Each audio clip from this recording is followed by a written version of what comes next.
And so, first and foremost, I'm a golden retriever enthusiast. That's like my real job. I spend the most amount of my time probably playing with my dog in my office because she's very inspiring. And then I obviously live with her as well. So that is probably my number one thing that I do. I'm a golden retriever enthusiast. I trained as a veterinarian at Ohio State and then went on and became a cardiologist at North Carolina State University. Got interested in heart disease and the genetics of that, and went on to do my PhD with Dr. Mears in genetics of heart disease. And now I'm at UC Davis, and I have a role on the advisory board of the Vet Genetics Laboratory, which some of you will be familiar with from submitting genetic tests that are currently available. So, where is the intersection of genetics and cardiac disease? Well, we can take a look at human medicine and know that nowadays there are more than 1,000 causative mutations that have been described leading to cardiac disease. We're actually really well over this number. I think the key word there is causative. There's about 1,000 that appear to be really causative for disease, and a couple thousand more that actually seem associated with disease. Those are generally in terms of heart muscle disorders or cardiomyopathies, congenital heart disease or birth defects, and then lastly, channelopathies, some of the diseases that are indicated in sudden death of people. But where does that come in dogs? And so the genetic influence in dogs is generally seen, at least the first identification of genetic influence, is usually seen with breed specificity. So you guys have all seen indications of genetic disease across your different breeds. And that's where we take off into cardiac diseases. So there's at least a few thousand known inherited diseases in dogs and cats. In cardiac disease, we seem to be a bit further behind.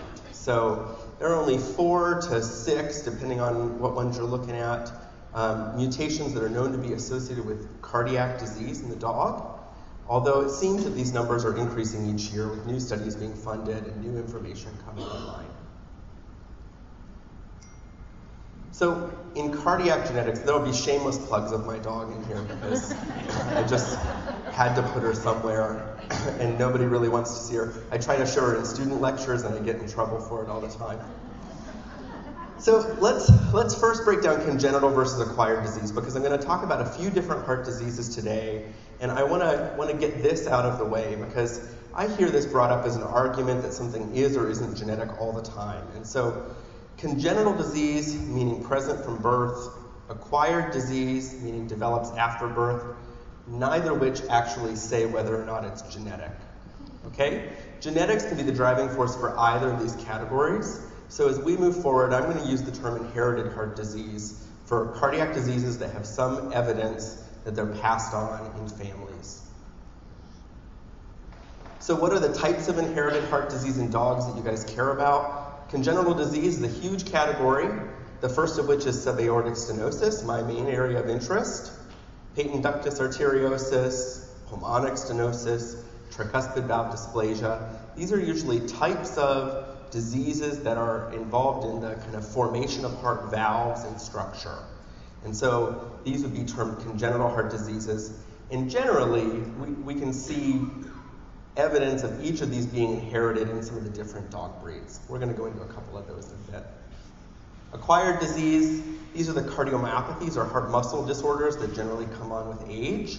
Things like boxer cardiomyopathy or arrhythmogenic right ventricular cardiomyopathy, dilated cardiomyopathy, or mitral valve degeneration, or endocardiosis. So you'll see these, people will think of these as age-related diseases, and sometimes use that as a way to say that they don't believe that they're at least truly inherited. I'm going to show you evidence to the contrary, I think. And so I'm just going to highlight some of the diseases that my lab works on here that we're going to go through, at least touch on during this next few slides. So we look at subaortic stenosis and pulmonic stenosis. I like valvular stenotic lesions. I think their development in the heart is really fascinating. Tricuspid valve dysplasia as well, something that we all know happens in Labrador retrievers a lot. Mitral valve degeneration, a huge problem. It's the only reason I really have a job at a vet school is because small dogs get valve disease and they need cardiologists for that.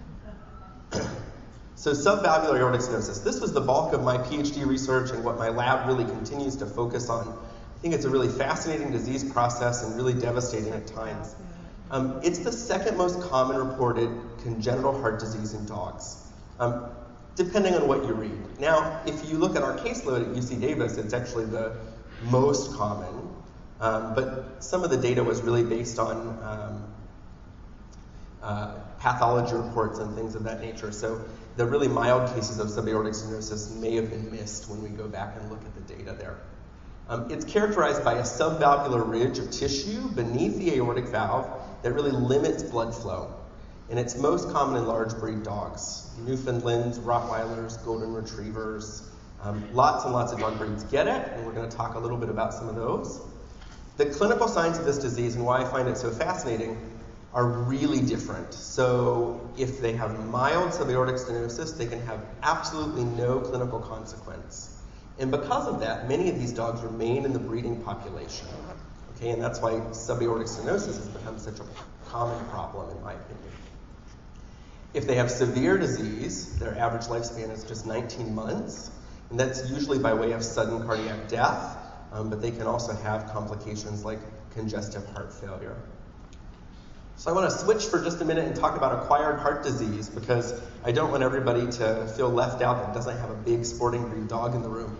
And so these are inherited diseases, but not considered congenital. Myxomatous mitral valve degeneration, or MMVD as it's abbreviated in the literature, also known as mitral valve endocardiosis, also sometimes just shortened to mitral valve degeneration, has a similar human counterpart called mitral valve prolapse, but not exactly the same.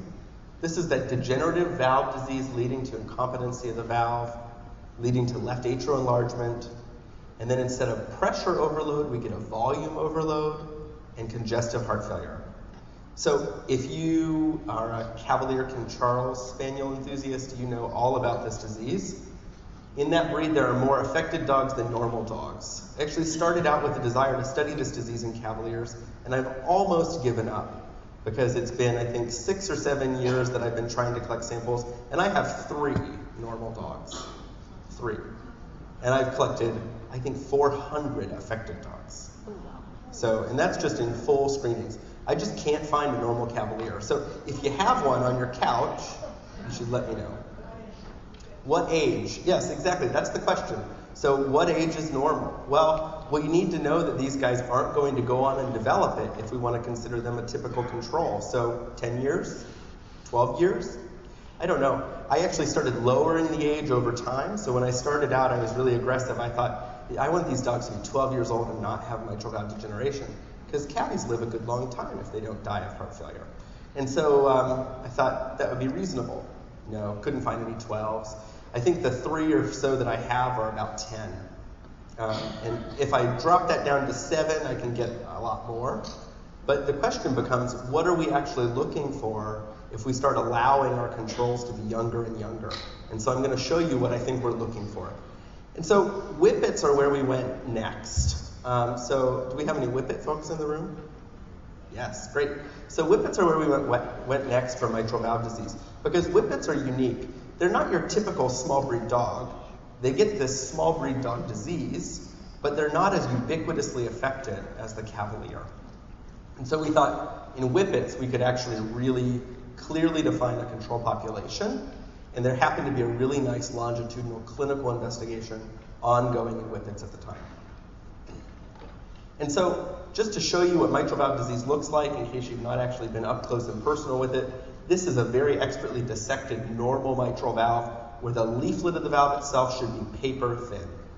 And then as disease sets in and it moves forward, you see that leaflet start to balloon up, get thicker in its appearance, and in the end stage, it actually rolls up on the edges. And you can imagine this valve, which is supposed to close and keep blood from moving across it, no longer works at all. And so it's an expansion of the spongiosa layer of that valve with glycosaminoglycans and proteoglycan material, okay, causing those leaflets to roll.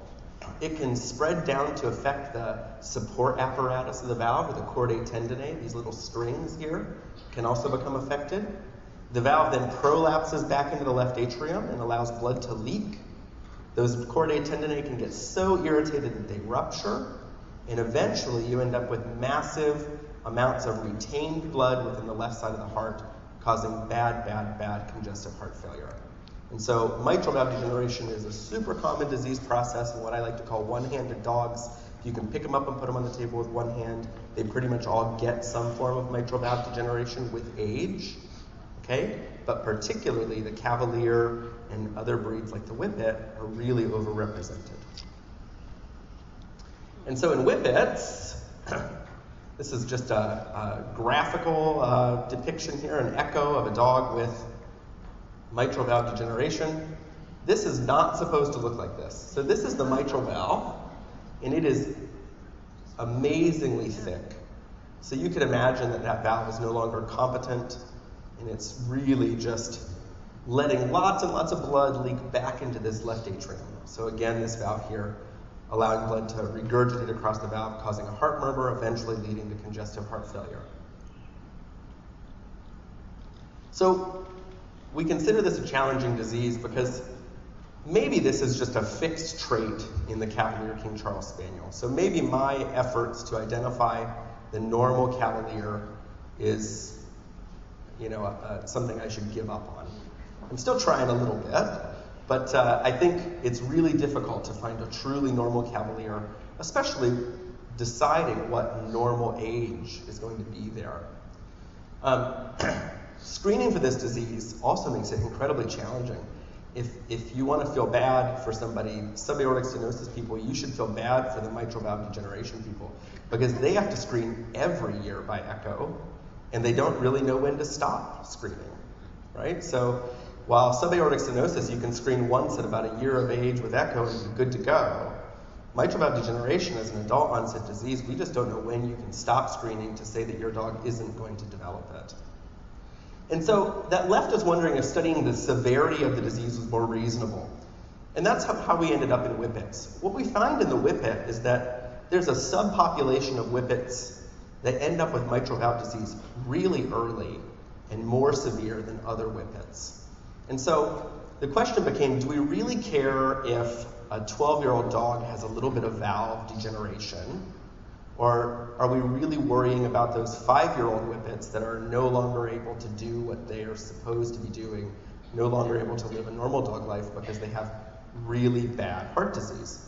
And so it became kind of a natural fit for us to say, well, really, disease severity is what we're most interested in. And so we took a different approach in the Whippet. So we looked for genetic markers associated with early disease onset, developing a disease severity score. And this is a very similar plot. This is a Manhattan plot of a genome-wide association study. And what you see is that there's clearly, since we went through this last hour with Dr. Simpson, there's clearly a big peak in the middle here that likely represents a genome association to this disease severity of mitral valve disease. And this is where we're now working and organizing our efforts to see if we can figure out what makes some Whippets have this disease early and then potentially give us a target, either something that we can go in and treat or something that we can genetically test for. And so that's kind of our new information in Whippets that's got us really excited to finally have something to grasp onto relative to mitral valve degeneration. It kind of is worth pointing out that mitral valve degeneration has been studied in this way in Cavaliers multiple times with variable results, and none of them have generated an association that would be anywhere near this strong. And so we're hopeful that what we're finding is something that we can work with from a disease pathogenesis standpoint that might even more broadly apply to breeds other than just the Whippet. And so that's where we are now with Whippets. We're working under AKC funding to support whole genome sequencing in a bunch of Whippets to look for whatever that is on that chromosome that's making them have more early onset disease. In the Cavalier, we've kind of stalled our progress here. We need to develop a new mission for the Cavalier. And I think it might be possible that we could develop the mission similar to that of the Whippet. But since the Whippet progress is moving so fast, I thought maybe we ought to see what we find in the Whippet and see if it applies to the Cavalier and save everybody the effort and the funding for this time being, because we'll have that kind of Whippet data buttoned down here in the next year. I want to make sure that I left plenty of time for questions relative to disease screening. Acknowledge that the AKC and all the breed groups have been incredible in their support of our programs at every institution I've been at so far, and that certainly continues at UC Davis where I am now. This is just ridiculous, I think. The cat actually likes it, though. This is not animal cruelty. This is a repeat thing. And then I'll take any questions you have. Thank you, Dr. Strider.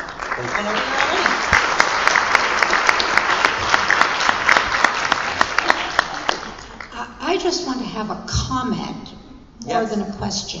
And that is, I absolutely loved it that you came out and said auscultation is not enough. Because in my breed, which is German Shepherd Pointers,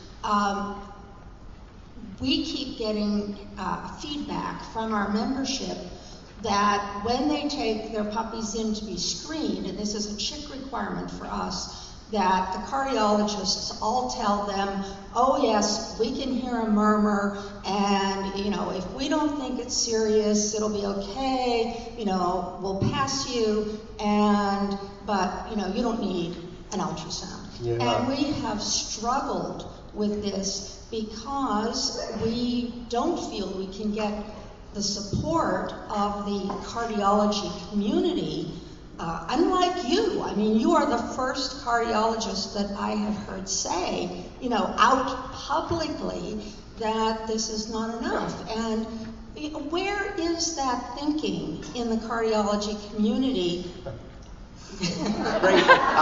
Good, really, really good questions. Thank you very much. I think there are a couple things at play here. One is that certainly cardiologists are good at their job, I think. At least I like to think when I go to work that we're good at our jobs. And so we're a group that believes that if a murmur is there, we should be able to hear it, which I absolutely agree on.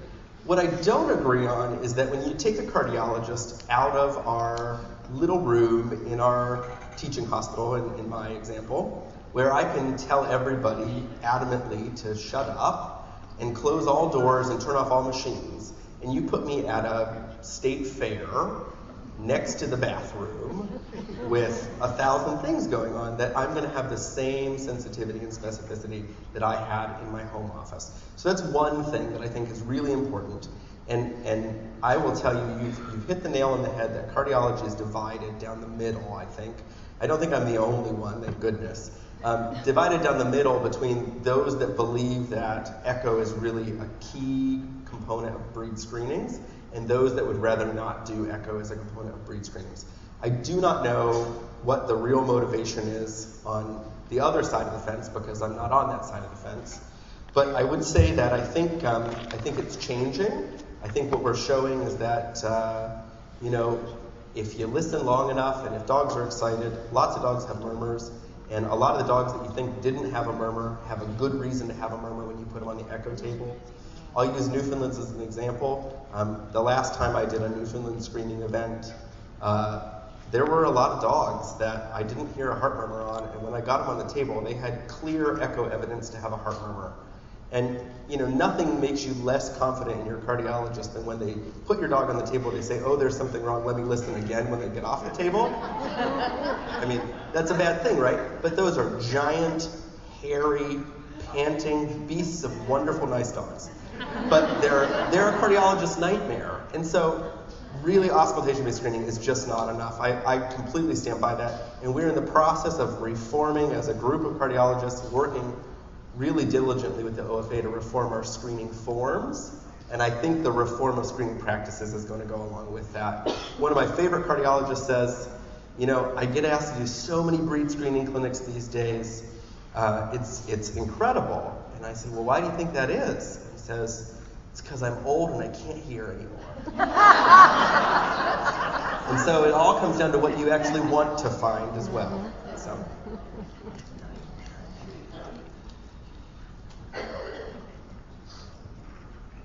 Would you comment, please, on dogs like the American Staffordshire, which tend to have these huge hearts and so on, and like you mentioned how they changed the velocity Yeah. over the years, because I had one like 15 years ago that we neutered because he had like a 1.8 or 1.9, and now, you know, the velocity is higher, and they very often seem to have soft murmurs, which I'm told are just because of the huge That's right. velocity of the heart. So functional murmurs in athletic dogs are incredibly common.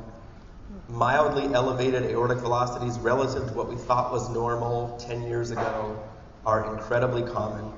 And what's really, really needed are breed-specific reference ranges that every cardiologist has access to in a very convenient, very centralized location. I think that is a pipe dream, to be honest with you. I think, you know, to get all of these, to be quite honest, really boring studies completed where you look at 100 of each breed and determine what a normal number is. I mean, that is nobody's dream research project, right?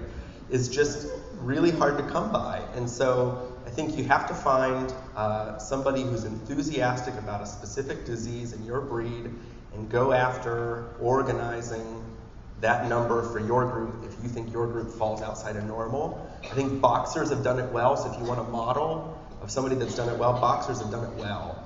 They figured out that their group is different, and they get us there, and we do screenings every year, and they get the same people back. I don't think they've done it well because they got me, but I think they've done it well because they get the same people back every year who continue to try and educate the group from the ground up about the fact that, hey, if you go see a cardiologist that doesn't see boxers all the time and you get a 2.2, don't go home and spay it, okay?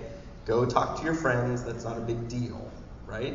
And that's a big difference compared to what we used to think. And so your breed absolutely is going to be different. Athletic, strong, really high levels of cardiac output, just change velocity.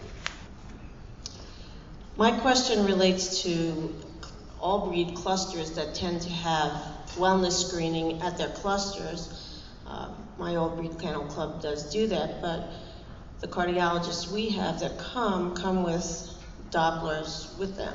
Yes. And there's a separate quiet room where the dogs can go to be screened further. Yes. Would your statement be that that should be the gold standard for all these clubs that are in this room? That rather than doing a meaningless auscultation, if they're going to offer a clinic, they should offer a meaningful one? Yeah, I think that's a great question. I think auscultation-only clinics have a place in that they're easily accessible and they can get a lot of dogs looked at really, really fast. And, you know, you're not going to inappropriately classify a ton of dogs with auscultation only. But certainly, Doppler-based clinics are a huge step up. And I think more and more breed groups that have problems that require congenital heart screenings are figuring that out and bringing people out that bring an echo machine with them. Don't get me wrong, it is a giant pain to go somewhere off-site with my echo machine, fly it across the country, and do a big breed screening. It is a pain, and you know, you do it in a short amount of time with limited amount of help for a very reduced price. And so I understand that there are a lot of people who resist offering that service, one, and groups that resist organizing that service. But I do think it's where we're going if you want to truly say that you're working on eliminating something like subaortic stenosis. And certainly other diseases. I mean, don't even go into the other diseases. They're even worse, right? Dilated cardiomyopathy, mitral valve, stenosis, tricuspid valve dysplasia. There's no chance of screening those without an echo. Yeah, I'm a general practitioner. What I tell my people is that you don't test to pass. You're testing to try to find out if you have a problem. And that really, I think, is the thing that underlines many of the problems that breed clubs have, is that individuals within the club are working their ass off trying to pass. Right. Whether you're taking x-rays of elbows or hips, or listening to hearts or looking at eyes. You know, you really don't want to pass at the expense of perpetuating the problem. Yeah, absolutely. It is absolutely a paradigm shift that we have to deal with and figure out how to get the information out there so that people do it right. I would say the other last comment I want to make, I just thought about, is when we're talking about subaortic stenosis and aortic velocities, there is, if you get called normal by your cardiologist, there's no better than that. Okay, so don't even try to be the person that says, I got a 1.9, I'm better than your 1.95, or I got a 1.7 and I want to breed to a 1.5 because my puppies are going to be 1.6. It does not work that way. And people celebrate those scores like crazy. I mean, I think this year at the Boxer Show we gave away a 1.65 or something, and I could have charged triple for that number. But it's an amazing thing. Normal is normal, and you should be really seeking to identify abnormalities and help better the breed with these screening practices. That's the key. Thank you so much, Dr. Stern. Thanks.